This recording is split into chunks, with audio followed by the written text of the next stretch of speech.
Hey guys, what's going on? It's Eli back with another review video, and we come to the last Halloweenish review.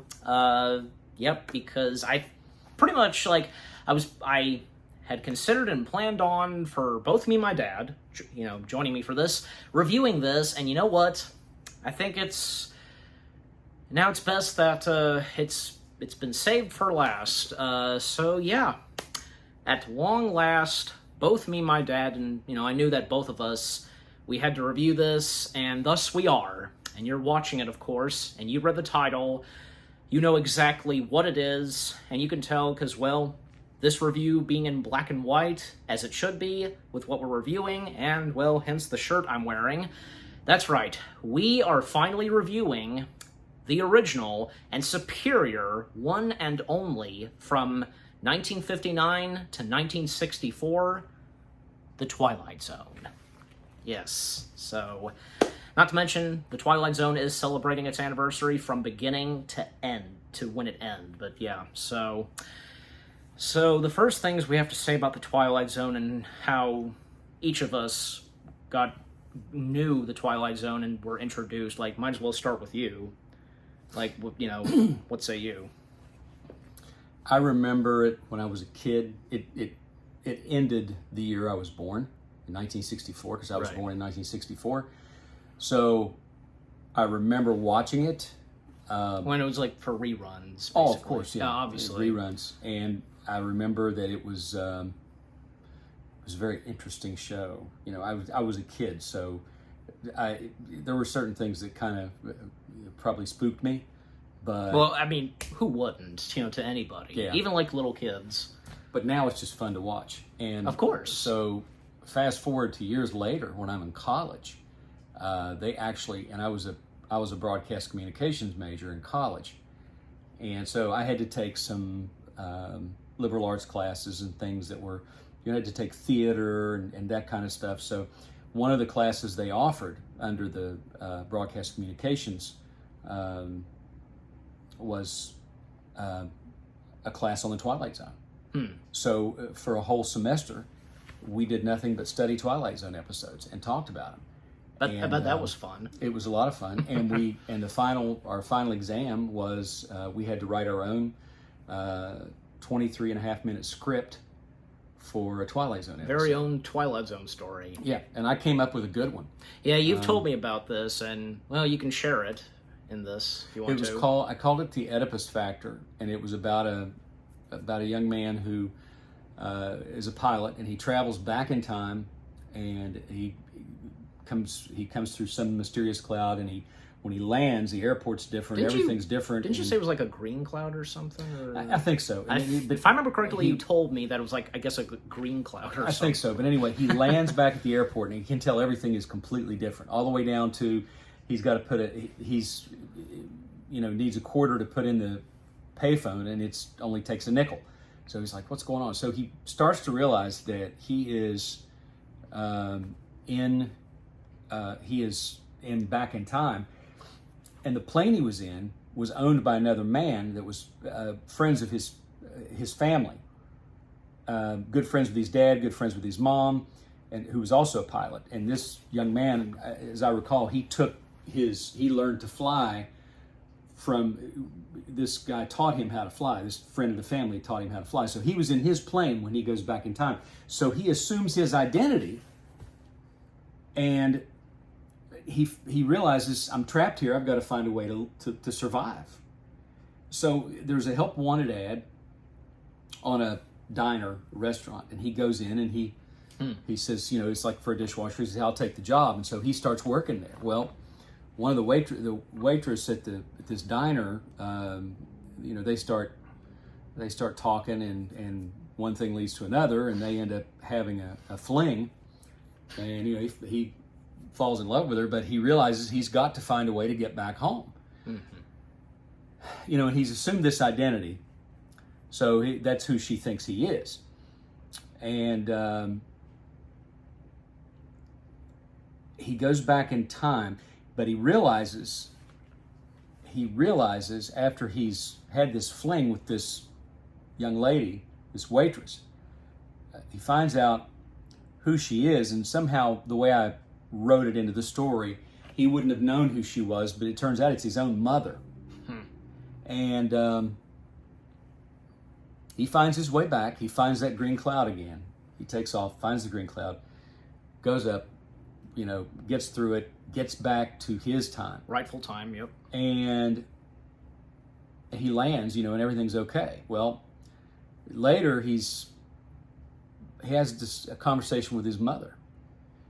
And he's asking how she and his dad met. He said, "How did you and Dad meet?" And she looks at him and she says, "You're old enough now. I think I can tell you. I think you're old enough to understand. Your father and I met after you were born. And your dad is, your real father, your biological father is this man." She names the man who owns the plane, who's friends of the family, and taught him to fly. And he realizes he is his own father. So the name of the episode was called the Oedipus Factor, because there's Greek mythology. I think it's Greek mythology. Very clever, very clever. Oedipus has an affair with his own mother, and so the Twilight Zone itself has done some titles like that with certain words, with what goes on in the episodes. Right. So I find out the next semester. That was my final grade at the end of that semester. Then that summer is when the original Back to the Future came out at the movie theaters. Yep.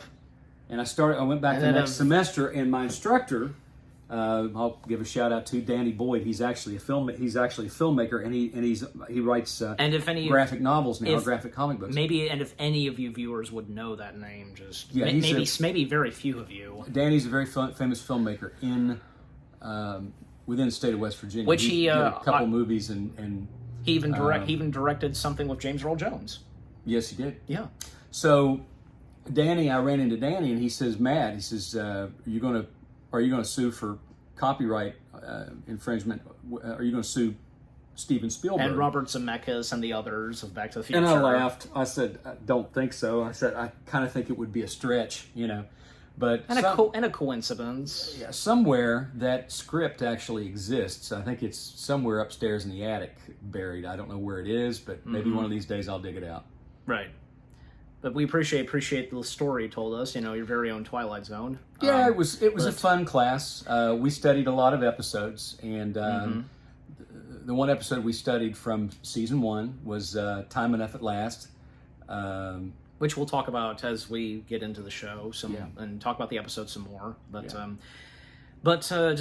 like you had seen your introduction when you first knew the Twilight Zone, like through reruns and in the later years, and even when like Twilight Zone came back in new ways in the 80s. So yeah, there was one episode from that series that. I thought it was brilliantly done. And what's her face who plays Ralph Parker's mother in A Christmas Story stars in that. Yeah, and I cannot recall the specific title of the episode. It has something to do with time. Yeah. But she's gardening in her front yard, and she unearths this sundial. If you know what a sundial is, it was the way they used to tell time centuries ago.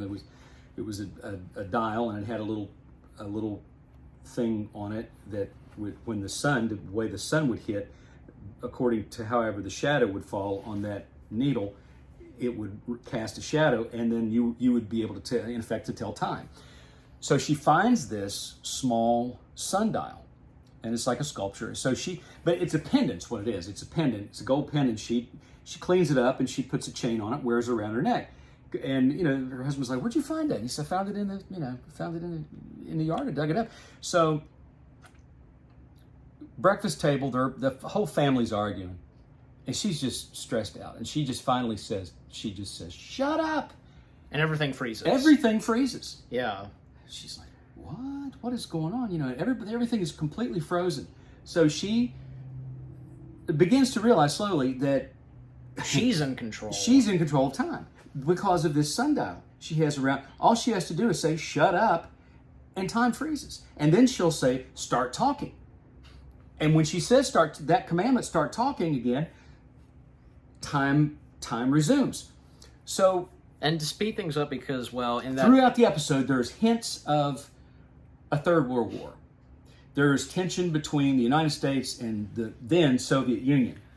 And yeah, Twilight Zone is, just to quickly mention, Twilight Zone has done that a couple of times to some episodes that have to do with war and such. Oh, yeah, because back during that time, during the height of the Cold War, which it was, people lived in fear of nuclear war. Mm-hmm.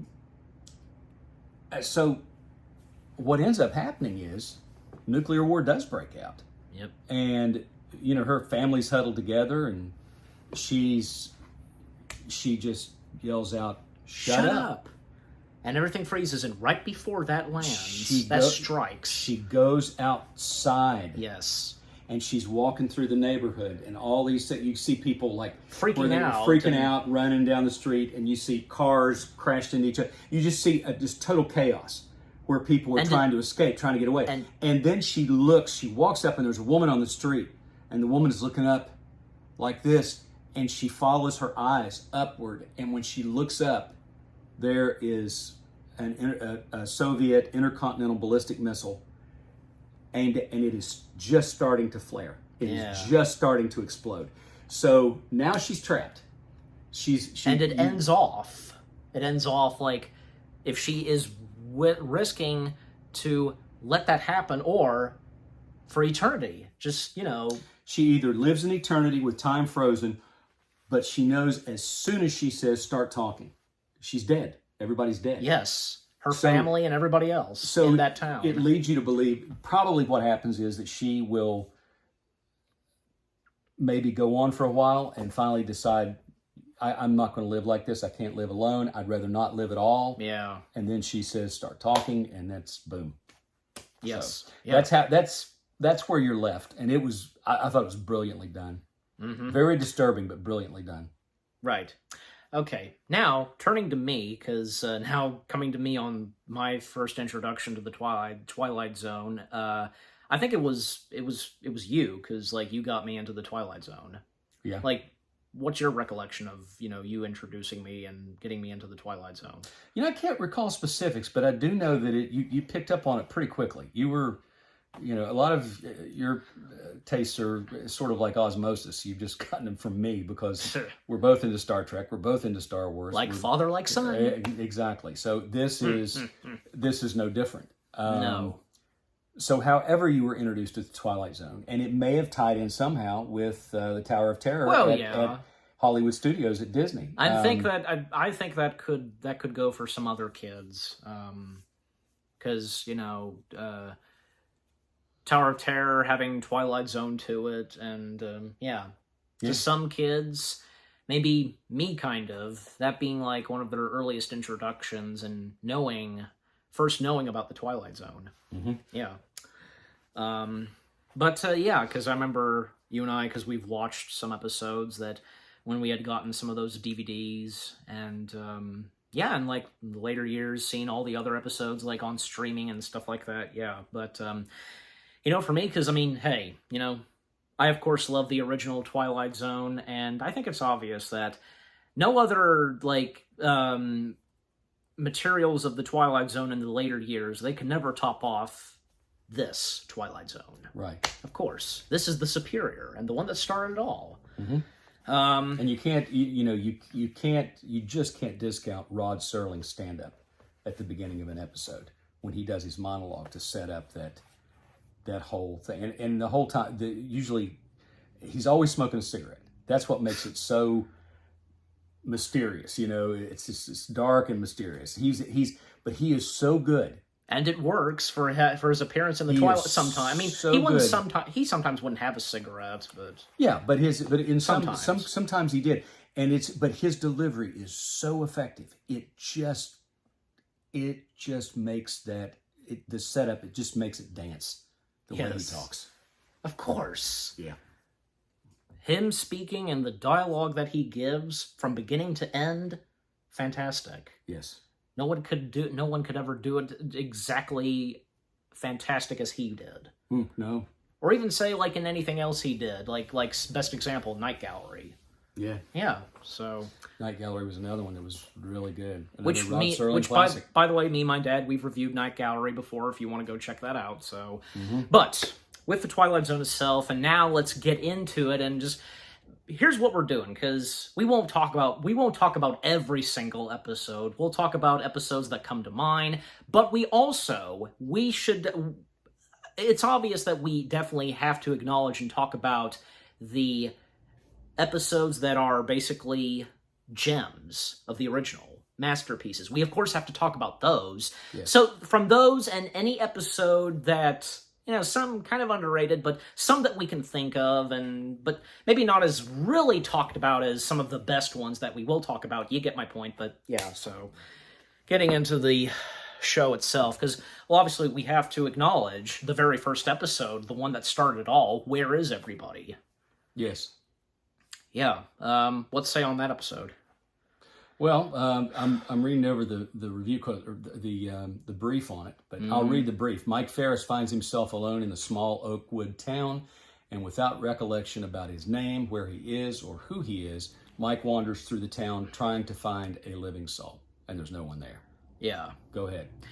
Yeah, because, again, that was that episode was the one that started it all. In fact, because, as I recall, like, when watching it, like, say, on Paramount Plus or anything like that, because it doesn't have the introduction of Rod Serling, where he's basically pitching the Twilight Zone to us television audience, and, but it is on the DVD, and it is on YouTube. A few people have uploaded that, and, yeah, and especially because on the DVD version, because it has the very original airing of that. In fact, there was a different narrator, and at one point they said sixth dimension, not fifth dimension. But then later on, and by the next episode, they went with fifth dimension.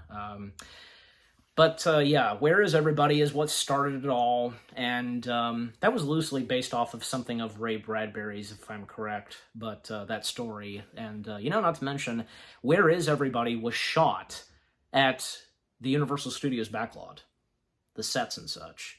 That set where, as of now, it's best known for being in the Back to the Future movies, Hill Valley.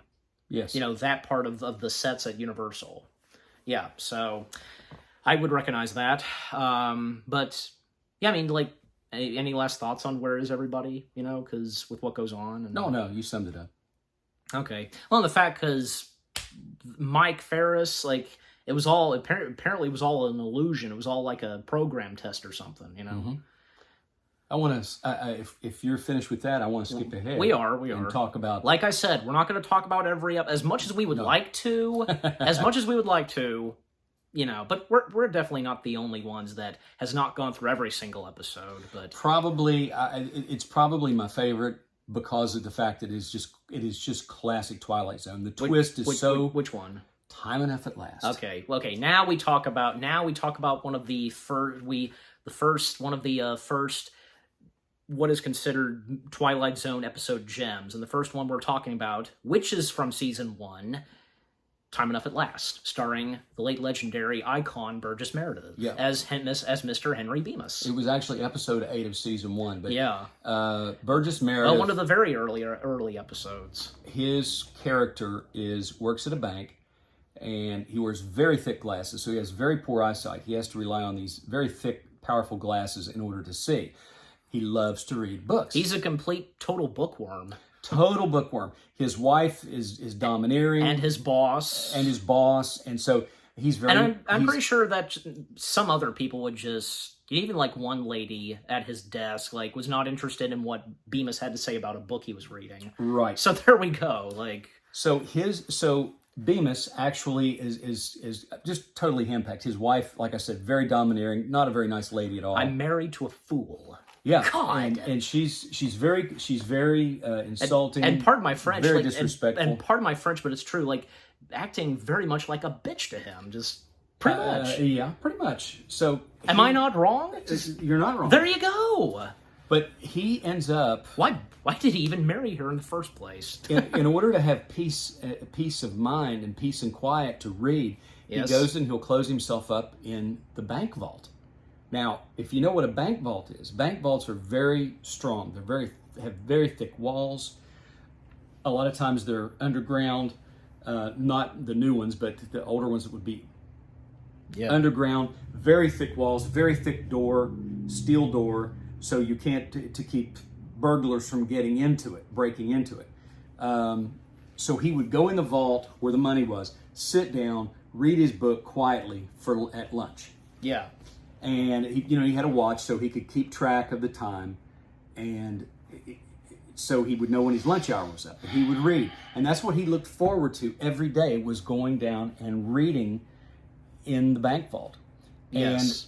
And finally, one day, he is in the bank vault during lunch, reading a newspaper, and little did he realize that on the newspaper there was one thing that mentions about like a atomic bomb or something. Yeah, there's a threat of war, and the first thing that happens, which is very realistic, because this is really what would happen, the electromagnetic wave from a nuclear bomb, his watch breaks. Yeah. And the newspaper, the pages turn of the newspaper. Well, actually a book. A book. And then there's almost like an earthquake, and he's rattled around, and you hear a roar and a rumble. Yep.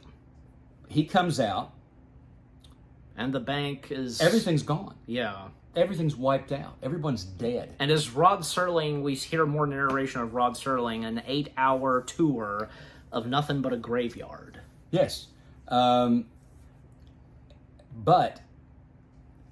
he finds a library. Yeah. And Well, even before that, because he seemed to be doing okay, and I want to be alive, and he just all the food he can eat, and but he then just kind of does not have. Now he's not liking this, and he was almost about to kill himself. But then he sees a library. He sees the library. Yep. That's like his very own heaven, basically. And all these books, and he's like, time enough at last. And all the time I need, and he sits down to read the book, to start reading a book. Well, he notices a book, reaches for it, but his glasses slip off of his ears and land on the concrete and break. Yeah. And he says, "Not fair.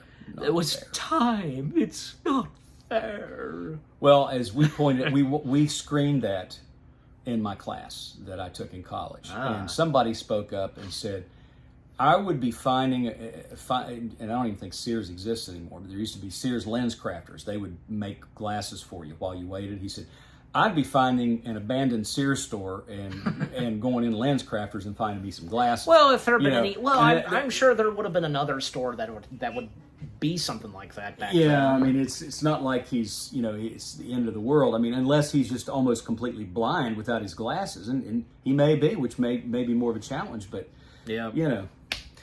And, and by the way, because this would be the beginning of Burgess Meredith being in a couple of other Twilight Zone episodes and working with Rod Serling a few times. Mm-hmm. Not just from this, but also, I think maybe just being in one episode of Night Gallery. That was the black bag. Yeah. Medical bag and such from the future. And Burgess Meredith's character had been a surgeon and doctor and such. Mm-hmm. But, so that being one of the Twilight Zone gems, and another one, well, I think this one, hold on, this is kind of, I think it's kind of a gem too. Do you recall the episode 16 of season 1, The Hitchhiker? I do. And he was kind of a creepy guy that would stand there, and she's trying to get away. And everywhere no matter where she goes, he's there, and I believe you're going my way. Yeah, and even say at one point, he's in her car. Yeah, he's in her car. But then she finally gives in. Yes, and we find out he's an angel. Yeah. So that's basically kind of a gem of an episode. But the next one we have to acknowledge is, of course, episode 22. You say it. The monsters are due on Maple Street. Yes. One of the greatest episodes, because it is it's a 30-minute episode or 23 and a half minute episode. Well, the running time of these episodes were roughly around, like, say 24 or 25 minutes, around that time. So you to watch this episode, you get an idea of the human psyche. Yeah. And how people would react in times of stress, and you see this.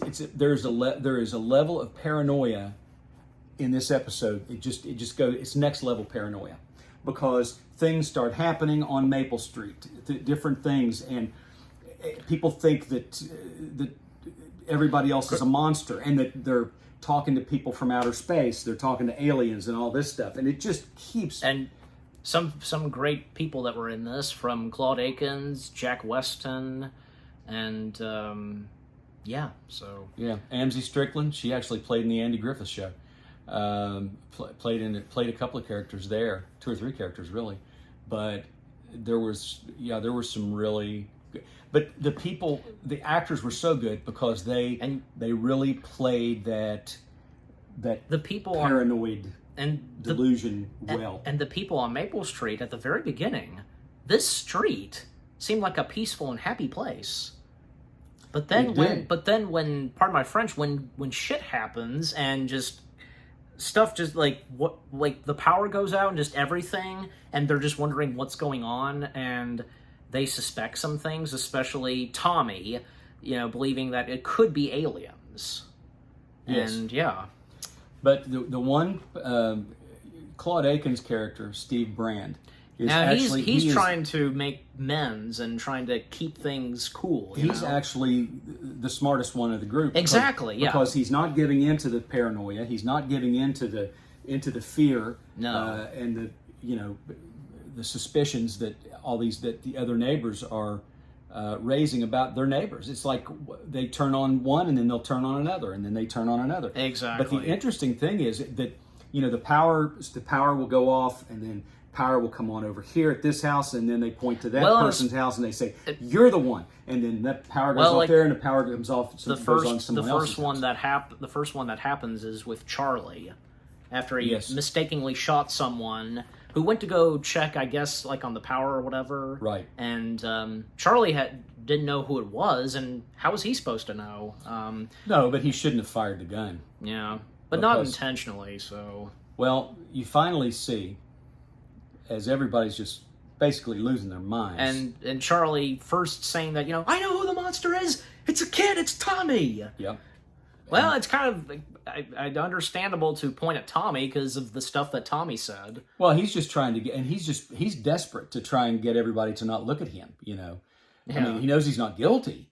He knows he's not the monster, but he's just trying to get him off of him. Exactly. Because he fears for his life. But at the end, we see all these people running around, and it just looks like Maple Street. And it's then just turning into a disaster. And each houses, their power coming on, and they think it's him. And Steve Brand, played by Claude Akins, what's the matter with you people? You fools!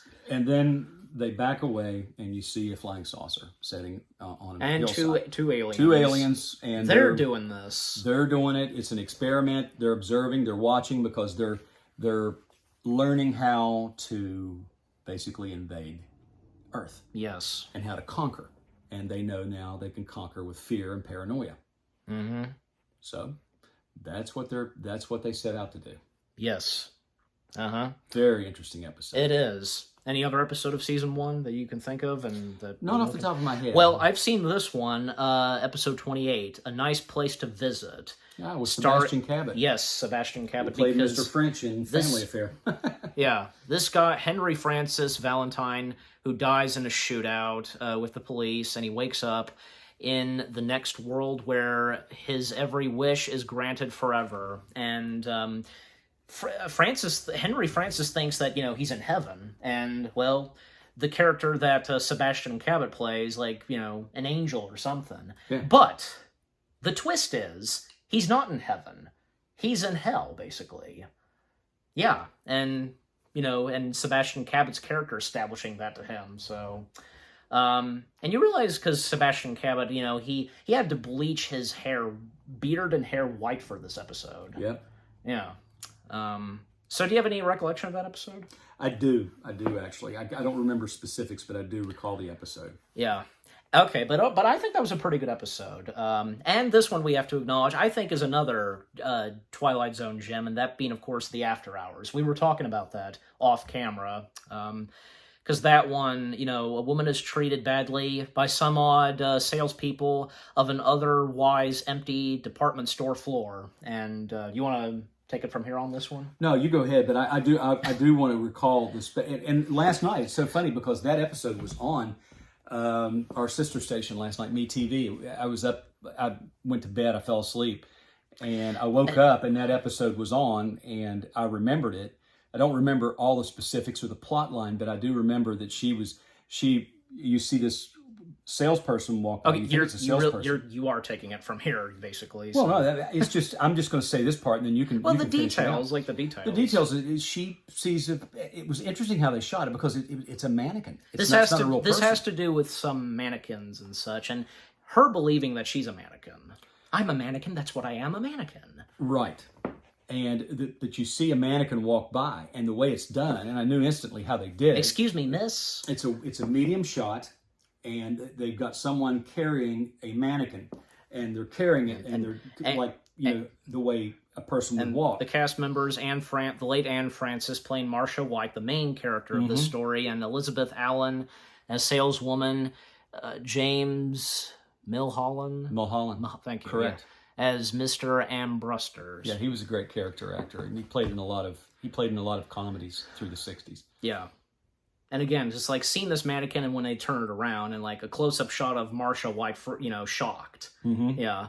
And in the end, well, because we see that Marcia White is now a mannequin. Mm-hmm. So, but I think that's another pretty good Twilight Zone gem episode. And I think, but overall, what did you think on that episode? I think it was very good. Creepy. Yes, very creepy, of course.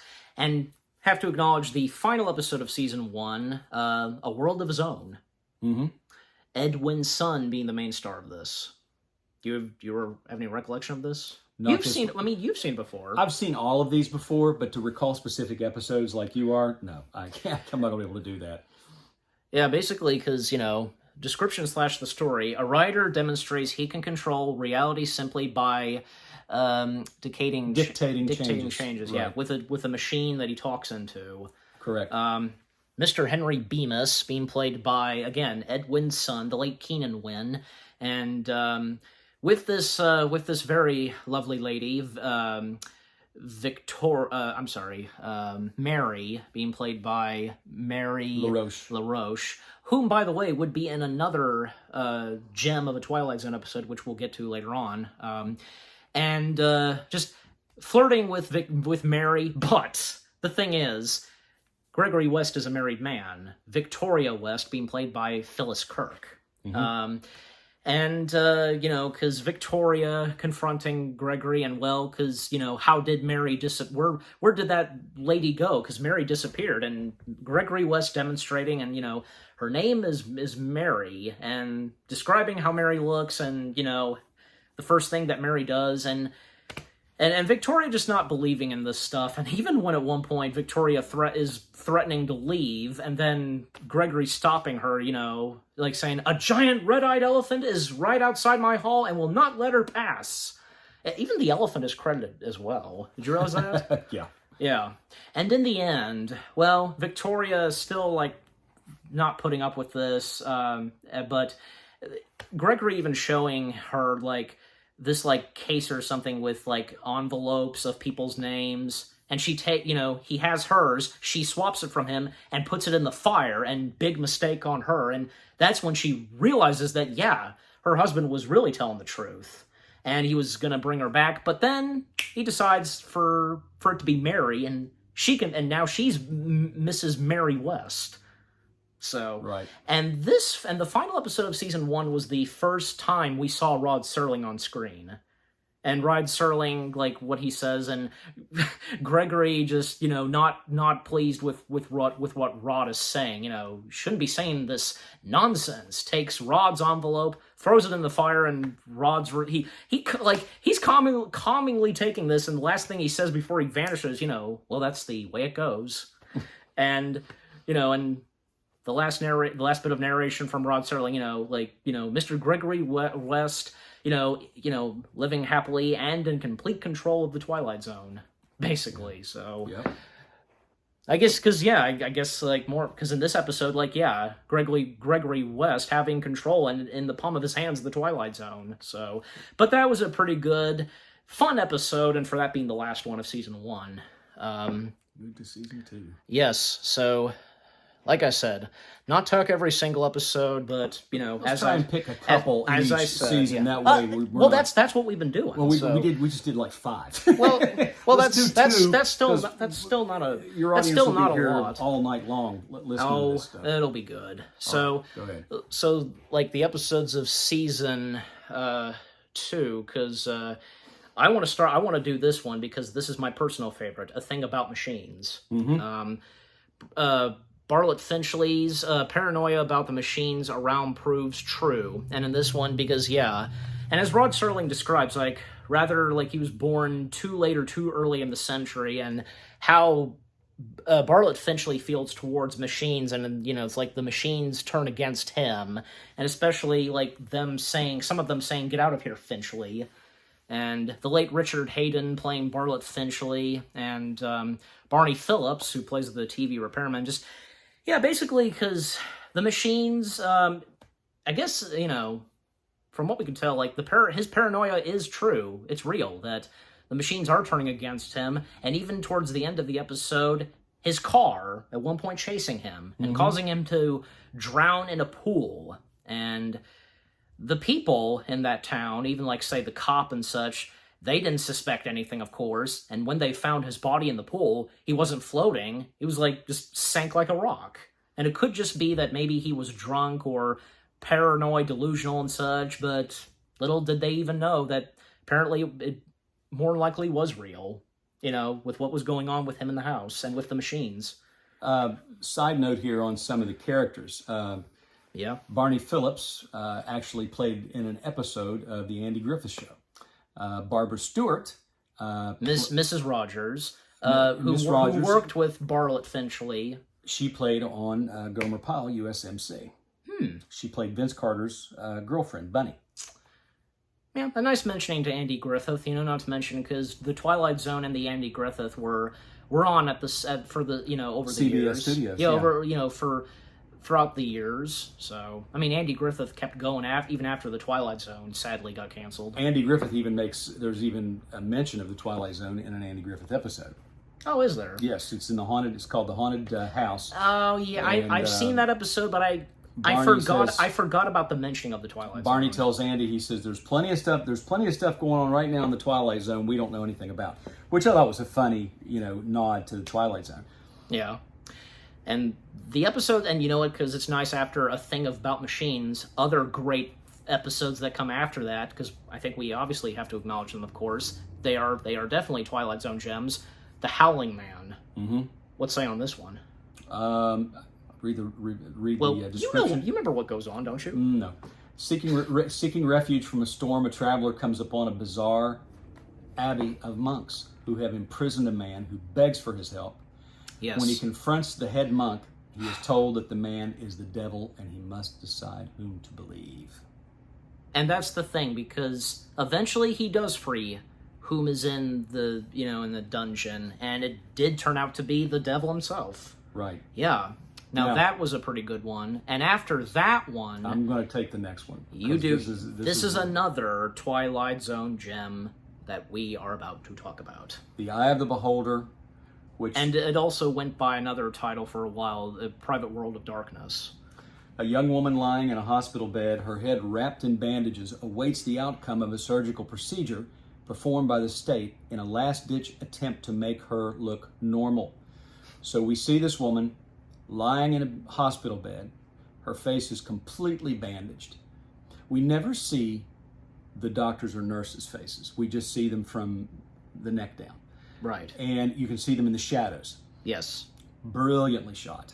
Yes. Brilliantly shot. Yep. And I think it was seeing her in the shadows and seeing the faces, the faces in the shadows where you couldn't see. You don't even think about the doctors or nurses. You think your focus is on her. Yes. The lady in the hospital bed with her face bandaged up. And Miss Janet Tyler. Miss Janet Tyler, who is played by... Well, actually, she was played by two women, actually. Just like, I think for the body performance with the bandages on her face, and the voice, too, that was, well, let me get there. That was, okay, wait a minute. Yeah, well, Janet Tyler was under bandages was Maxine Stewart. Right. Yeah, so she played Janet Tyler under the bandages. And out of the bandages was Miss Ellie Mae Clampett from the Beverly Hillbillies. Donna Douglas. Donna Douglas.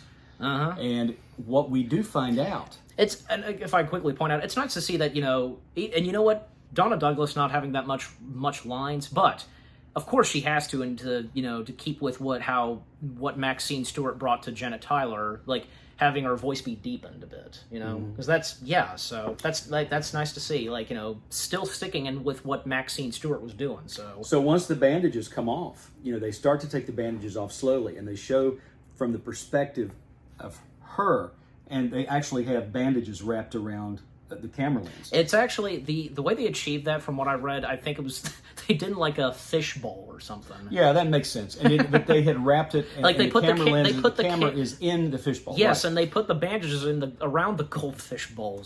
So what happens is fish tank, they finally get the rest of the bandages off. Yes. And you see her face. No change at all. No, and they no change at all, and you're like, what? What is going on here? She's absolutely beautiful. What do they mean by that specifically? I mean, well, actually, because we get it, and we see this, we see that Janet Tyler is very beautiful, and she jumps up screaming, and she's running because she can tell that her face is still the same, and nothing was achieved. Then we see the doctors and the nurses. Their faces are hideous. Like almost like pig, they noses. Have pig noses basically, and their snout, and their mouths. Their mouths are like they're really they're hideous looking. Yeah, and they look like beasts. Yes. But they look like us. The flesh tone. They have hair and everything. But it's just their face. It's just that in this world, that's how they look. That's what's considered normal. But normal faces like this are considered ugly and hideous. Exactly. Freaking scary looking. However, someone, and it was kind of mentioned, and we see someone by the name of Walter Smith is here to take Janet Tyler to this village up north. Up north, it's all the people that look like her. Exactly. That are supposedly deformed, that look like us. In that world. In that world of this episode. We would look deformed in their world. Yes. In our world, they would definitely look deformed. So it is, and that is why it's the brilliant twist on the title, beauty is in the eye of the beholder. A very old saying that Walter Smith has Janet Tyler to think of and remember, and when they get to the village. And you recall when she meets Walter for the first time, she screams. I mean, she recoils because she finds him hideous. And because nobody else, she's not looking at anybody else like they're hideous, because that's what normal to her is supposed to look like. Exactly. But she looks like us, and she's beautiful. Yes. And Walter's a very handsome guy. And so, she goes with him, but it's just an interesting episode. Yeah. It really is. Did Beverly Hillbillies, that came after this episode, did it? Because obviously it was around the 60s when Beverly Hillbillies began. Yes. So before that, Donna Douglas was in this. So and this is before she was best. Like, we've gotten used to her voice on the Beverly Hillbillies, she talks like this. Well, that was she was acting. So of course, but I'm just saying, because but that being a true Twilight Zone gem. And the next one after that is another gem, and this was the first Twilight Zone episode, the first of the two, Nick of Time, starring William Shatner. I'll read the description, you take it.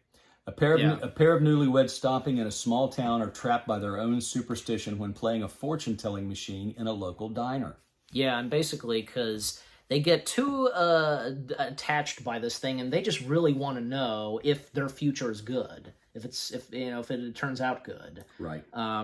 And they get a little bit carried away, especially William Shatner's character. But in the end, they manage to separate themselves from it and just proceed on. They don't need that machine telling them and what to expect for their future and such. Mm-hmm. Yeah. But that, I think, is another Twilight Zone gem. Definitely. Yeah, I agree. By the way, Chief O'Brien, What's-Him-Face, was in this episode as a car repairman, fixing their car and such. You know, from Batman. The 60s. Oh, yeah. Him, yes. Yeah, he was in that episode. Yeah, okay. But yeah. You said Chief O'Brien. I was thinking about Star Trek Next Generation. Chief O'Hara. Chief O'Hara. I'm like, getting my Chiefs mixed. Probably wasn't even born. I'm getting my Chiefs mixed up. It's all right. It happens, but yeah, and of course, the invaders. We have to acknowledge that. The invaders were very, very good. It was a very good episode, is what I'm trying to say. When a woman investigates a clamor in the attic of her rural house, she discovers a small UFO with little aliens emerging from it, or so it seems. Yes, and the only cast member in this, aside from, Rod Serling, is the late Agnes Moorehead. Mm-hmm. Yeah. Played Samantha's mother on Bewitched. And she was also in the Disney live-action film that had Haley Mills, Pollyanna. Mm-hmm. Am I getting that right? Yeah, I remember her in that. So she plays... She's just credited as woman in this farmhouse, and like this tiny UFO arrives and chaos happens, and what these two little tiny astronauts do, and we don't know what they are specifically, but they're just like, they're terrifying her. And with the devices they have, even when one of them goes for a knife, and ultimately, like, she kills one of them, and then when there was only two, the one is still alive and making his way back up into the ship, but this time, she's got an axe and thus destroying the ship, and we hear a voice. So, and it's the director of this episode who voices the astronaut Douglas Hayes, a big time director who directed a good chunk of Twilight Zone episodes. Basically, sending out a mayday for help. Yes, and you see on the side Central Control. You see on the side of the UFO the twist. USAF, United States Air Force, and it's us having landed on a planet of giants. Yes. They were humans, and it was this episode, and with this woman, it wasn't planet Earth. Right. Yeah. And I like how Rod Serling introduces and describes the invaders right as the episode ends. Mm-hmm. That's so good. It is very good. Yeah. So that was a pretty good episode, and to mention, and also, do you remember that time, because in a few episodes, they were shot on videotape? One of them being The Night at the Meek.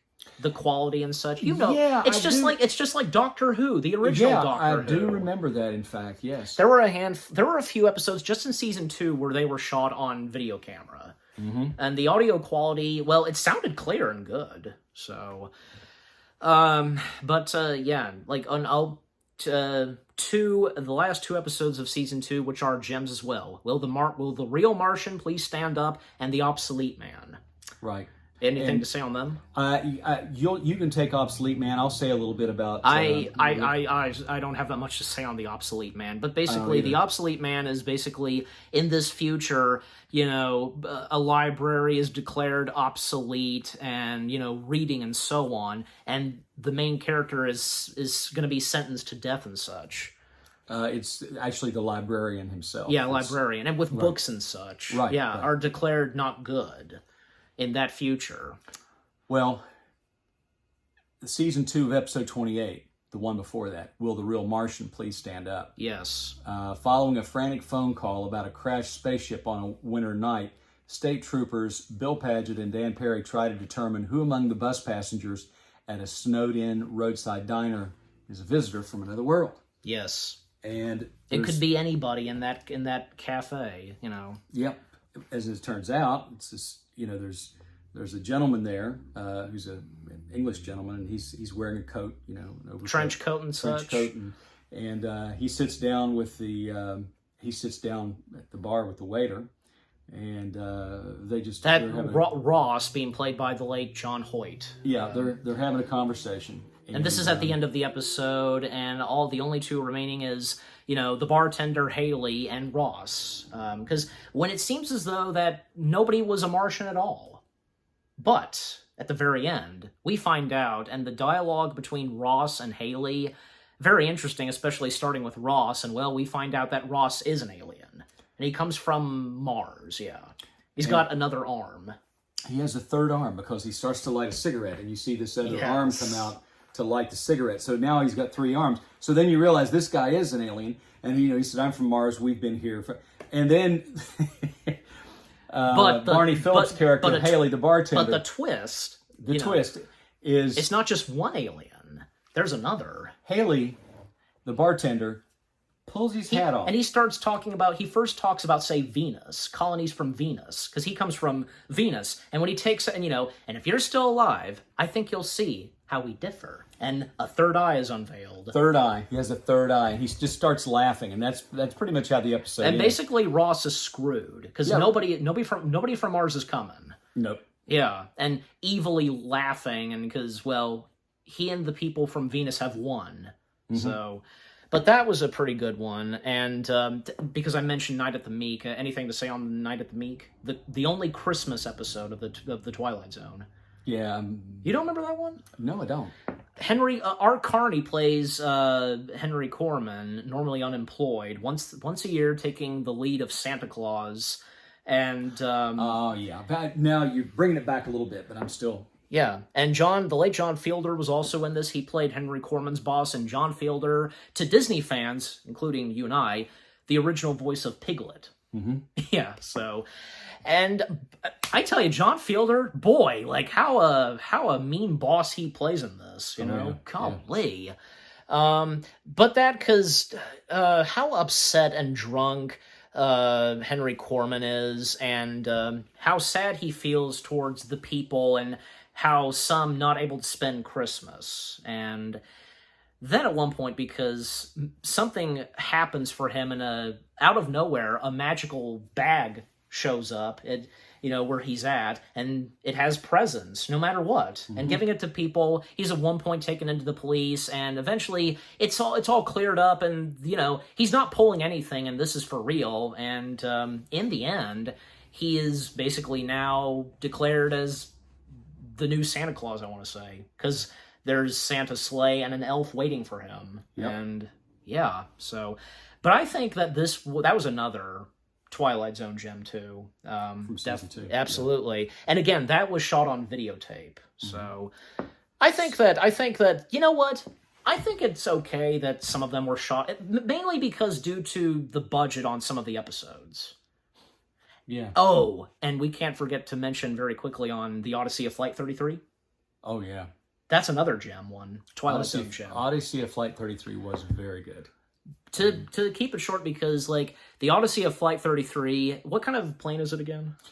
It's a commercial airliner, but I can't remember. I know it's a jet. Yes. It basically, making its destination, but something happens in the sky, and apparently they time travel to different places. Like at one point, they travel to the primeval, and they see a brachiosaurus out there. Mm-hmm. But then they travel, I think, in the 1930s or something, and it's the World's Fair, mm-hmm. and. And even say the captain is taking this all calmly, and, they're going to do whatever it takes to try to get back to their rightful time. And as Rod Serling even states, if you hear something in the sky, a jet or something, a plane, it's Flight 33. Maybe Flight 33, yeah. Which is really... How creepy is that? It is, because after that, you're like, anytime you hear a jet, you're like, Yeah. But yeah, a good chunk of episodes for Season 2. Now we come to Season 3. This one is a top-rated one, The Shelter. Do you have any recollection on that one? A dinner party for Bill Stockton's birthday is interrupted by a bulletin warning of an impending nuclear attack. As the neighbors scramble to prepare, they turn against the Stocktons, the only family that installed a bomb shelter. Oh yeah, I remember that. And how they're just going on a rampage and kind of attacking one another. But then in the end of that episode... It never happens. It never happens because they said that they mistook it for satellite. They mistook satellites moving across over the planet as nuclear missiles. And after that, and because, well, they're gonna live, they are speechless with what they had done to one another. Yes. How monstrous they became to one another. And it's pretty much, you can pretty much figure that none of their relationships are never going to be the same after that. No, and some of I'm pretty sure, yes, because I remember Jack Albertston, Grandpa Joe, he was in this episode. Yes, yes. I recall, yeah, because he was in this episode of The Twilight Zone, and yeah. But overall, yeah, because that was a pretty good one. And, oh, yes, and It's a Good Life. Do you have any recollection of It's a Good Life? Let me read this. On an isolated family farm in Peaksville, Ohio, young Anthony Fremont, who has vast mental powers but lacks emotional development, holds his terrified family and neighbors in thrall to his every juvenile wish. And it's creepy because this child has... Played by a young Billy, what's his last name? Mummy, I want to say? Yeah, Billy Mummy. Yes. Played in Lost in Space. A.K.A. Will Robertson. Exactly. So, Robinson. Yes. Will Well, Robertson. that's what I said. I thought you said Robertson. I'm sorry. Well, maybe how I quickly said it, but yeah, he plays a young boy named Anthony who has very strong powers and can do anything, and he's very his family and everybody else in Peaksville they're terrified of him. They're extremely terrified of him because he can. They have to obey his commands, basically. Or he can harm them. Exactly. Not to mention that the Twilight Zone movie from 1983, it redid that story. Yes. Yeah, so nice to see. I don't know. I feel like I enjoyed how the Twilight Zone movie did it. No hard feelings on this one, but I'm just saying I really enjoyed how it was done in the movie. I'm just saying because it was carefully modernized. Yeah, exactly. And there you go. And I think they handled it well. They treated it with the respect that the plot needed to be treated. Yes. They maintained the integrity of the episode. They did. Just modernized. Exactly. At that time in the 80s, but yeah. And 2 episodes. Oh yeah, 3 episodes actually. The Jungle. I actually watched this recently because Alan Richards, he comes back, the jungle comes to him because he was going to do something in Africa and such, but then a curse is put on him and his wife, and the jungle coming to him, and in the end, him and his wife are killed by a lion. Yes. I think that was a pretty good one. And Once Upon a Time, this one, starring the late legendary Buster Keaton. In fact, this was written specifically for Buster Keaton. Buster Keaton's character... He lives in 1890, and he time travels to 1962, courtesy of his employer's time machine helmet. And, because someone from 1962 travels back with him because, he's tired of living in 1962, and in the end, because, back in 1890. So it's a nice tribute to the silent era, especially for Buster Keaton. So, yeah. But surely you've seen that episode. Yes. Yeah, but I think that's kind of a Twilight Zone gem too. And this is another very popular and I would say a gem. 5 characters in search of an exit. Mm-hmm. Any recollection? An army major awakens in a small room with no idea of who he is or how he got there. He finds 4 other people in the same room, and they all begin to question how they each arrived there, and more importantly, how to escape. They have no clue who they are. They don't know how they got there, and they think they feel that they're imprisoned. And who are we? And they hear this gonging, this bell sound, very loud, and just you have a bagpipe player. You have a clown. You have a ballerina, and a hobo. Yep. And then you have this. The 5 characters, the major being played by the late William Wyndham. We would know him best for me and him, my dad being Trekkies. He was. His name slipped. Decker, Commodore Decker, in the Doomsday Machine episode. Yes. The tramp, the hobo, basically. Kelton Garwood. The ballerina was Susan Harrison. The clown was Murray Matheson, and the bagpiper was Clark Allen. So you come to find out that they're all toys. Yes, and that ringing was actually someone ringing a bell, because I guess it had to do something with what was in that that like garbage pail, whatever that contained toys for like a charity or something, you know, for toys that kids don't have or something, I guess. Right, like Salvation Army. Exactly. So that's the twist. All this time, and we find out that they're actually toys, and plasticine, and just and the ringing of the bell is the bell ringer for the toy collection, which is really a double twist. Yes, it is. They're not just in some little boy's room, like, you know, Buzz Lightyear and this is far different. This is far different than before Toy Story existed. Oh, of course. And of course, another gem, To Serve Men. An alien race comes to Earth, promising peace and sharing technology. Linguists Michael Chambers, Patricia Brody, and their team set out to translate the aliens' language using a book whose title they deduce to be To Serve Man. And To Serve Man... Well, they suspect that probably it's something peaceful or just whatever. This is to serve man. This book is to serve man. We are here to serve man. What it actually is, as you find out, and when she finds out, it's a cookbook. When she finds out, what's her face? You know, yeah. Warning Mr. Chambers. And by the way, the late Richard Kyle, he was one of the aliens, and best known as Mr. Jaws. Yes. And for me and for you and I being Gilligan's Island fans, he was in that one episode of season 1 of The Ghost. Oh yes. And he was pretending to be a ghost. Calling W9. I don't know why I remember that, but I do. Do you read me? I read you. So yes, I remember that. That's oh man, that was a good episode. And I recall like one of the last movies that Richard Kyle was in. He did a voice in Disney's Tangled. So oh okay, yeah, he was. He was a good actor. Oh, absolutely. He was a very good actor. As I mentioned, he played an iconic Bond villain. Oh yeah. Yes, Jaws was Mr. Jaws. Absolutely an iconic. Is it Mr. Jaws or just Jaws? Well, I've heard it both ways, so.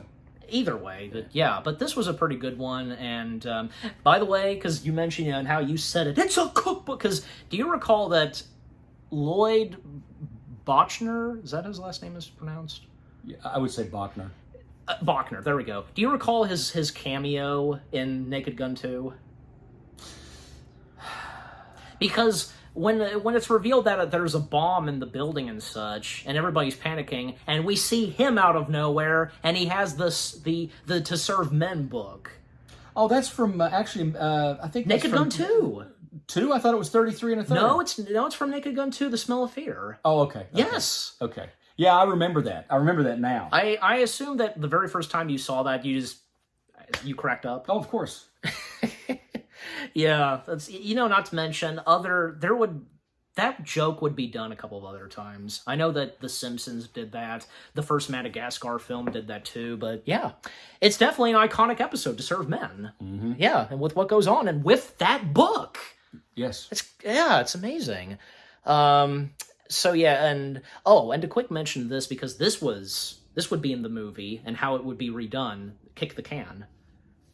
Yeah, exactly. And I actually saw that that was redone in the directed by Steven Spielberg, exactly. And Scatman Crothers playing Hope. Right. And yeah, so with the original, because I'm sure this would be kind of a Twilight Zone gem, I want to say. Read the description. Charles Whitley, living in the Sunnyvale rest home, thinks he's found the secret of youth in playing child's games and exhorts his fellow seniors into joining him. Yes. His friend Ben Conroy and facility superintendent Cox want this stopped. Yeah. And Ben Conroy, as I recall, he's just like an old curmudgeon. He thinks that they're behaving ridiculously to play kids games, and it gets pretty interesting. Yes, it does. And did you ever see the original before? I did. Okay. Yeah. Aside from like when seeing it in the movie. And this one too, to quickly mention, The Dummy. Yeah, The Dummy was a little creepy. I do have a recollection of that. Yeah. Ventriloquist Jerry Etherson is convinced that his dummy Willie is alive and evil. He locks Willie in a trunk and makes plans for a new act with a new dummy. With Willie first. Too bad he doesn't clear those plans with Willie first. And the late legendary Cliff Robertson played Jerry. Yeah. And you see what happens in the end is, well, Jerry becomes the dummy becomes the ventriloquist. And also, George Murdoch was in this too, so... in fact, George Murdoch would get to be in something else that was, from Rod Serling, and then, of course, being in the pilot of the Night Gallery. So one of those two agents, I want to say, going after the retired Nazi soldier. Yeah, that one. So, but any last things to say on the dummy? Because, you've seen it, and what'd you think of it? No, it was good. Quite creepy. And I think it would be definitely a gem of a Twilight Zone episode. Don't you think? Because yeah, but season 3, it had some it once again had some pretty good episodes. Oh, and yeah, because do you remember Nothing in the Dark and Midnight Sun? Not off the top of my head. Well, Nothing in the Dark, because that had Robert Redford in it. Oh, okay. And this old woman, like, urban dweller, live scared of the dark and such, and fears of dying. But then comes this policeman who was shot, but she brings him in, and it's Robert Redford. And in the end, she didn't even realize this, but she had already died. And it was nothing to be scared of, so yeah. And Midnight Sun, because that one, when Earth divides from its normal orbit and moves closer to the sun, Painter Norma and her landlady, Miss Bronson, try to cope with increasingly oppressive heat in a nearly abandoned New York City. Now, this one was a pretty good one, and in the end, well... I do recall it. And in the end, well... It was the opposite. Yes, she wakes up from a dream. She had a fever. She was delusional from a fever, and she was burning up. But outside, it was actually very cold. Exactly. That was the twist. But yeah, overall, season 3 had some good episodes. And season 4, by season 4, there was a slight change that happened in season 4, and only in season 4. When season 5 happened, well, it went back to the way it was with the first 3 seasons. But in season 4, the running time of the episodes were, say, up to 50 or 51 minutes. But as you said, we were talking about this earlier off camera, because with them being on television, because of the commercials, they would be up to 1 hour long. Do you have any recollection on any episodes from season 4? Maybe some. I mean, maybe so. I'll see some that once we describe them. The one I actually watched one of them earlier today, and I was telling you about this, called Jess Bell, because in this one, Beauty Jess Bell Stone can't hear to lose Billy Ben Turner.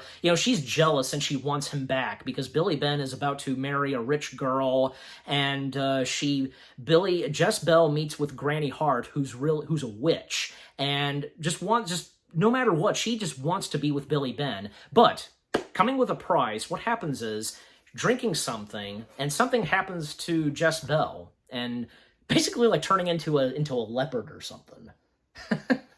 And, well, apparently, and Jess Bell gets her wish by hypnotizing Billy Ben into having him fall in love with her. And in the end, it all ends badly. And in the end, as I recall, Billy Ben and the girl he was supposed to marry, Ellie Glover, they do get married. And Jess Bell, who by this point was shot because she was discovered as a leopard, and she's not through yet, but in the end she is defeated. So it all ends well. I think that was a pretty good one, and for season 4. But any episodes for you that you can recall? I'm looking through them, seeing what brings back memories. A lot of these, if I watch them again, I'll remember them almost instantly as soon as I start watching them. But it's just been a while. The last one, like I've seen that image, like the Bard. So because the screenshot in that one, because a judge or something, I recall seeing that still shot. But just overall, it was very interesting for that being the only season where the episodes were extended, longer. Very interesting. I know. Well, keep in mind, because the Twilight Zone went through so much. Rod Serling fighting with producers, and even when the network president at the time, he hated the Twilight Zone and tried canceling the Twilight Zone, he did succeed, but it was renewed and such, and up until its 5th and final season, which we're now up to. So, well, obviously, the very first one, this being definitely a top Twilight Zone gem, Nightmare at 20,000 feet. A man newly recovered from a nervous breakdown becomes convinced that a monster only he sees is damaging the plane he's flying in. Yeah. So this is the episode. You can take the lead on this where the man who is recovering from the nervous breakdown, Mr. Robert Wilson, played by William Shatner. This was his second and last episode of The Twilight Zone. And keep in mind, this was before Star Trek. In fact, Star Trek aired 2 years after The Twilight Zone got canceled. Mm-hmm. But he absolutely plays that part so well. Yes. I've heard people say that Shatner overacts. He doesn't overact. He's a fantastic actor. How he does it's his style. He is very much how he does it, and because he's Shatner. Yeah, he is a character actor. You know, he is William. He's like Harrison Ford type. Now he is. Now he's a big time character actor. Well, you have to look at the fact. Well, he went from a leading man, best said by Leonard Nimoy. He went from being a leading man to a character actor, best said by Nimoy. Yes. So Bob Wilson is on this plane. They're going through a thunderstorm. Him and his wife Julia Wilson being played by Christine White. Of course, it's a prop plane. It's not a jet, and it's the only thing we see is just the wing. That's it. We see the wing, and we can see the rain and the wind, but we also see this creature, which is hideous looking. And I've heard people make jokes about it. I actually think it's pretty impressive looking. Some people say like he looks like a stuffed bear or just something. I don't know. Yeah, the face is really hideous. The face I like. The face reminds me of the lips are messed up and just it's reminiscent of the Beauty in the Eye of the Beholder episode. Kind of, yeah. But Nick Kravitz is uncredited playing the Gremlins. So. Okay, and that's what Robert Wilson discovers. Like, you know, that it's a gremlin. You know, what do they call them during the war? You know, the pilots? Yeah, gremlins, because they get into the machinery and they wreak havoc on the machinery and they can make the plane crash. Exactly. You know? So, and let's not forget to mention the late legendary Richard Donner directed this, who would go on to direct Superman. Before that, and even like other great films he did this one. So it really shows, because, you know, what Richard Donner brought to this episode and the direction, it's amazing. From him to William Shatner and the writing, becoming an iconic episode, without a doubt. And in the end, because, you know, Robert Wilson managing to kill the gremlin, that moment, and how he managed to survive. And you know what? It all turned out to be real, that the wing was damaged. And in the end, Robert Wilson became a hero. I did like the remake of that in the movie with John Lithgow playing the part of Bob Wilson. Now that was the best thing in the movie. Like, from that and It's a Good Life, they were considered the best two in segments in the movie. And the gremlin in that movie was very convincing. Very convincing. Yeah, of course, best to update it as well. In fact, the Twilight Zone show with Jordan Peele, there was like a follow-up, I want to say. We did watch it, Nightmare at 30,000 Feet. It was quite different, but at the same time, just, you know. But anyways, in another top gem episode, Living Doll. Do you have anything on that one to say? Talking Tina, I do remember it vaguely. My name is Talkie Tina. Frustrated, Eric Streeter does battle with his stepdaughter, Christie's talking doll, Talkie Tina, whose vocabulary includes such unconventional phrases as, I hate you, and I'm going to kill you. You know, I'm always starting with, my name is Talkie Tina, and you'll be sorry. Yeah. And in that episode, because, well, if you knew or if you forgot or not, because the late legendary voice actress June Foray voicing Talkie Tina, in fact, she did like voice a talking doll, and thus, like, after that, she wound up voicing Talkie Tina, domestic doll, and as was mentioned early on, Mary LaRoche, who was Mary in A Place of His Own, that episode, she would once again be in another episode of The Twilight Zone as Annabelle Strader, who marries Eric Strader, who would be the stepfather of Annabelle's daughter. And in the end, he trips down the stairs. Like, when he was trying to get rid of the doll, but in the end, because it all seems to be okay now, but then in the end, at one point, one evening, he tumbles down the stairs because of the doll. And apparently that killed him. And now, the attention is now turned to Annabelle, what Talkie Tina says to Annabelle. Golly. But yeah, just that episode was terrifying because, you know, a doll that's alive in some ways. I tell you. But, I mean, you enjoyed that episode, did you? Yes. Yes, but that too being another Twilight Zone gem. So, and then the one after that, because I also watched this before we did record our review, and it's after Living Doll, The Old Man in the Cave. We were talking about this one, and if you have recollection of that. I have a vague recollection of it. I remember watching it 2 or 3 years ago, actually. Yeah. In a post-apocalyptic settlement in 1974, the inhabitants' survival depends on the advice of an unseen man living in a nearby cave. This dependence is tested when soldiers descend on their town, led by the violent Major French. Major French being played by the late legendary James Coburn. Mm-hmm. Yeah.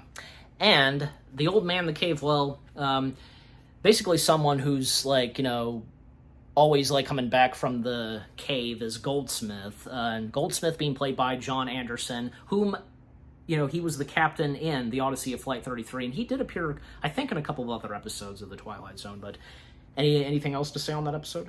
No, it was a good episode. I do remember. It was, yeah, absolutely. Especially because you got some great people in this one. From John Anderson and especially James Coburn. Yeah, there were some very good actors in The Twilight Zone. Dennis Hopper was in one. Mm-hmm. Mickey Rooney, and as was mentioned early on, Buster Keaton, Sebastian Cabot, William Shatner, Leonard Nimoy was in an episode too. I also want to quickly mention this Uncle Simon, because apparently, parts of Robbie the Robot was removed, but that's the thing. Robbie the Robot did appear a couple of times in the Twilight Zone. Oh yeah, reusing some props that had already been built, and because they didn't have to spend money, and because of the budget, they luckily they would have anything that had already been built and such, and in this case, Robbie the Robot. And also Ed Wynn, he appeared in a few episodes too, but. Any other episodes that you recognize? I'm looking through. Night Call, I am aware of. Yeah, Night Call, I vaguely recall that, but it's late night telephone calls begin to haunt disabled elderly Elva Keene at her sequestered home in rural Maine. Just receiving this creepy phone call, and when she finds out in the end, it's a descent of her or somebody that's in. And in the end, he leaves her alone, but she had no idea who it was him, And the late Gladys Cooper, she plays Elva Keene, and as I brought up, because she was the main character in Nothing in the Dark, so this was her second and last episode of The Twilight Zone. Gladys Cooper sounds almost like Alice Cooper. Because of Cooper. Yeah, exactly. Mainly. Gladys and Alice rhyme, so. Oh, okay, yeah, I get it now, so. But I think that was another good a gem of the Twilight Zone. Also, the masks. Yeah, you just scrolled by it. Oh wait, I just did. You just did. There it is. Yeah. Dying millionaire. Now this is just. I was just gonna say this is another Twilight Zone gem without a doubt. So. Dying millionaire Jason Foster invites his greedy Boston heirs to a Mardi Gras party. Yes. Where they must wear the masks he had custom made for them, or else be cut off from their considerably large inheritance. Yes. Now, what do you think on this one? From what I recall, it was very good. Very twists and turns. And the twist being is that when he dies, and they're happy to see that he's died, and by celebrating, and they finally take off the masks. But the thing is, they are punished because they have their faces are messed up because of the shape of the masks. Except for Jason Foster, he's perfectly fine after he's died. Mm-hmm. Nothing's happened to his face. So basically, that was their punishment, that their faces would be messed up because of the wearing of those masks. But yeah, again, that was another good episode of The Twilight Zone. And by the way, originally, fun fact, Spielberg was considering on adapting that before it eventually being Kick the Can. Could you imagine that? Yeah, that would be quite interesting. That would have been what would have been, But in the end, Kick the Can in the Twilight Zone movie, it still turned out pretty good, and with Spielberg directing that. Mm-hmm. Because that's the one that was finally chosen to redo and such. And a quick mention, acknowledging this one episode of the Twilight Zone, episode 31, The Encounter, this was banned on television for many years, and George Takei starring in it.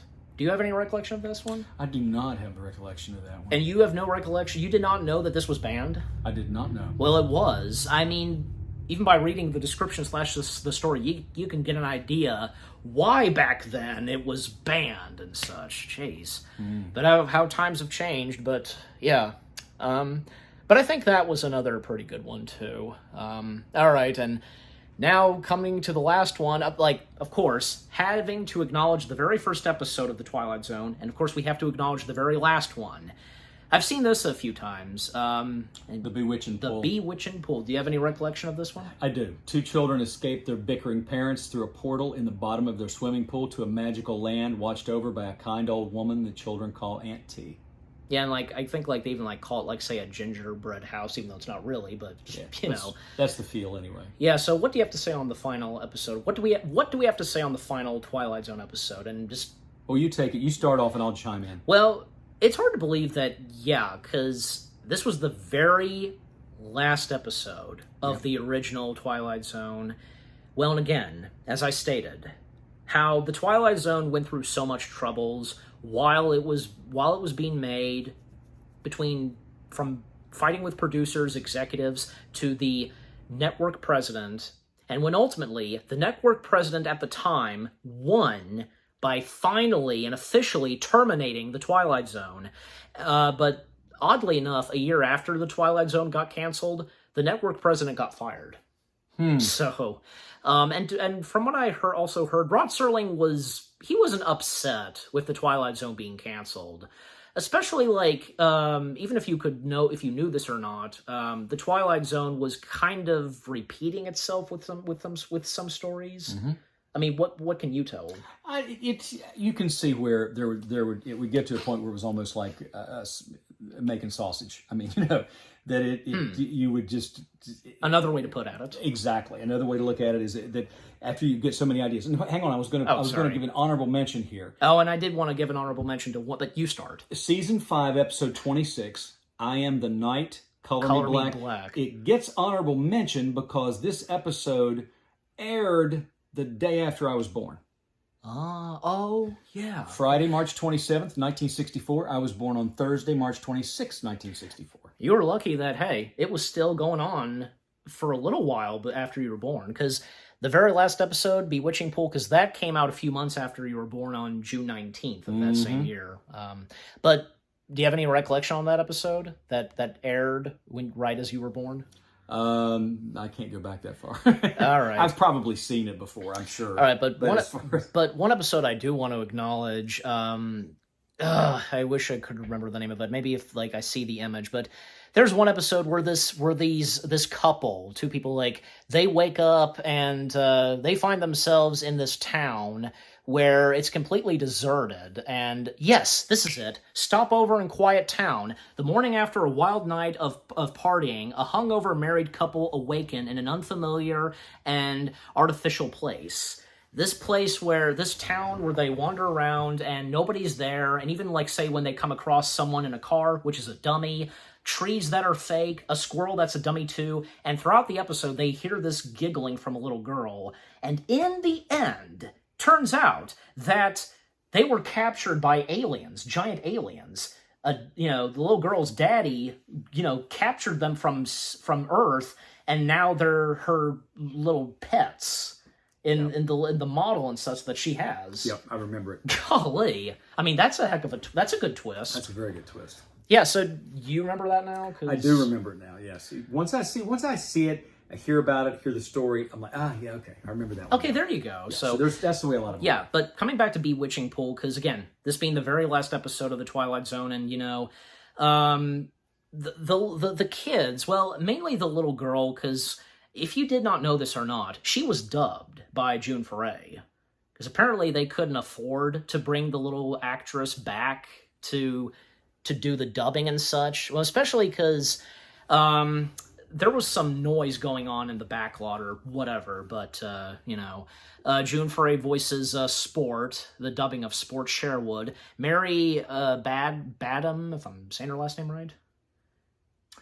Mary Badham. Yeah, she's probably best known for being in To Kill a Mockingbird. Mm-hmm. Yeah, the Universal film, the masterpiece of a movie.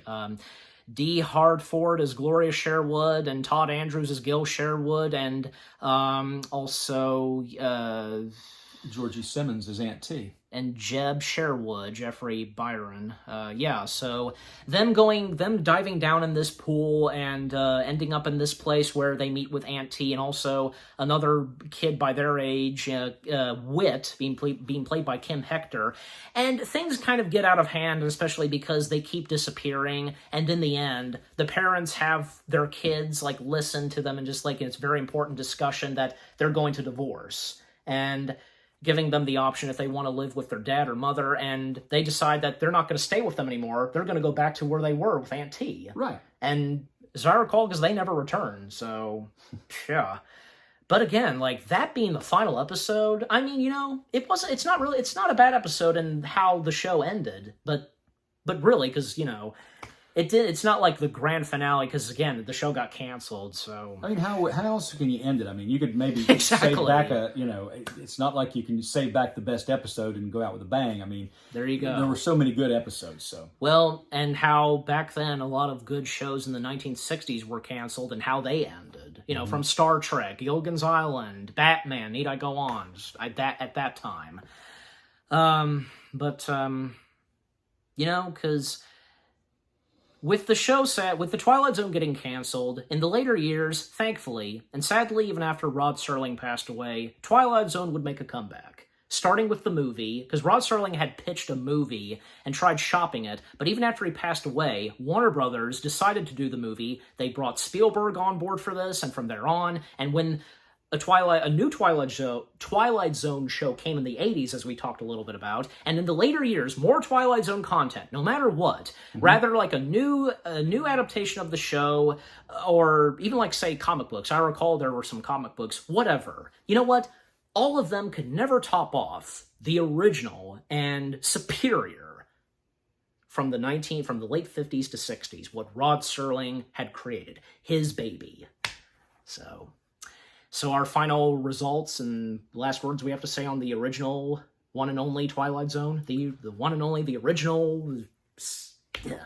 Classic television series. There have been great rock songs written about the Twilight Zone.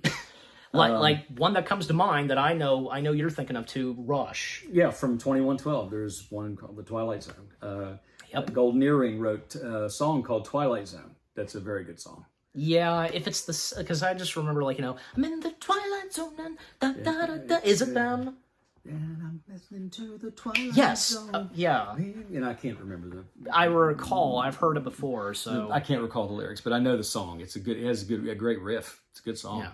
And even though we've enjoyed, especially you've enjoyed some of the other later Twilight Zone materials, don't you agree, too, that they can never top off the original? Oh, no. Nothing's going to top that. As much as some of them are good, the later materials of the Twilight Zone, they do not stand out. I just hope the first one. If they remake more of them, which I think is possible, that they do so with and handle with kid gloves and do it. There you go. In a way that the integrity of the original episode is preserved. You know, modernize it certainly, but don't make changes. Don't take it too far. No, don't be careful, because this is the Twilight Zone we're talking about. You got to be careful at something like this. It has to be handled in a very specific way. Yes, it does. Yeah, you just cannot mess up something like the Twilight Zone. Nope. And Rod Serling's work. Very sacred. I know. And there has never been a writer, and never will be, exactly like Rod Serling. Nope. And the Twilight Zone, the very first Twilight Zone, there had never been anything like this, and honestly, never will be. No. It's kind of like a lightning in a bottle. Aside from the later materials of the Twilight Zone, they do not stand out. They do not, what's the word I'm looking for? They do not top off, I want to say. Right. Yeah, than this, the original. But I like that analogy, that lightning in a bottle. That's well, I've heard. Surely you've heard that before. Of course, so. yeah. But to think of the Twilight Zone in that way, it's absolutely correct. This Twilight Zone specifically, yes. But yeah, just overall, the Twilight Zone. It goes down as a legendary show and TV, and it's made TV and science fiction history. Because it is a mixture of a bit of science fiction, well, mostly science fiction, but a bit of horror to it, right? And always with a twist. Always with a twist. And the Twilight Zone also being something that it goes down in history as being one of the best materials to do twists. I concur. Without a doubt. Yeah. So, And how, well, to mention this, Rod Serling, when he brought Planet of the Apes to life, that too, because it was Rod Serling was a part of that too, like in movie history, the best twist ending ever. Yes. The Statue of Liberty. Absolutely. Yeah, because, especially because, as I said, you have Rod Serling involved in that. So, although he didn't come up with that ending. No. It was two of the other writers. They were in a diner in New York City, and they saw a mural on the side of a building with the Statue of Liberty, and it just came to him. He was just basically, all that Rod Serling was trying to do was just adapt the screenplay and the book itself onto the big screen, and that's what happened. So, but yeah, overall, the original Twilight Zone from 1959 to 1964, it stands out. There will be no other Twilight Zone like this one. And what do you say? I agree. I give it 5 stars. 5 stars? Yeah, how you do the ranking. For me, 10 out of 10. 10 out of 10 stars for the Twilight Zone from 1959 to 64. The original and superior Twilight Zone.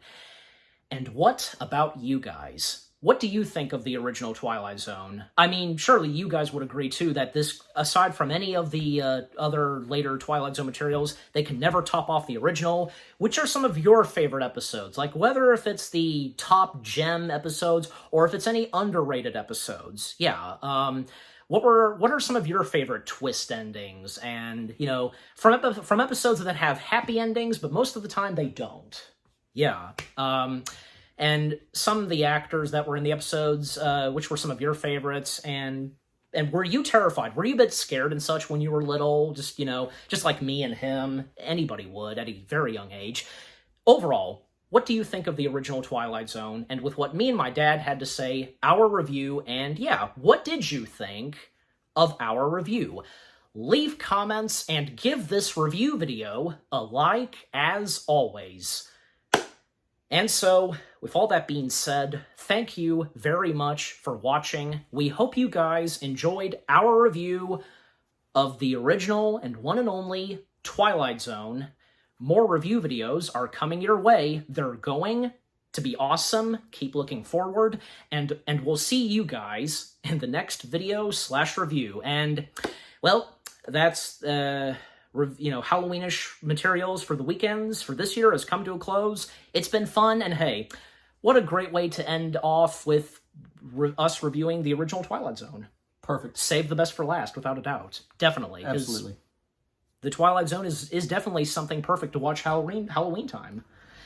So yeah, thank you very much for watching, and any last words? I must be off. He says that. For me, again, thank you very much for watching, and for the Halloweenish materials that I have reviewed along with him joining me, and so on. Thank you for watching. Take care, and until reviewing more Halloweenish materials for next Halloween, and happy anniversary to the original, one and only, Twilight Zone. Peace out.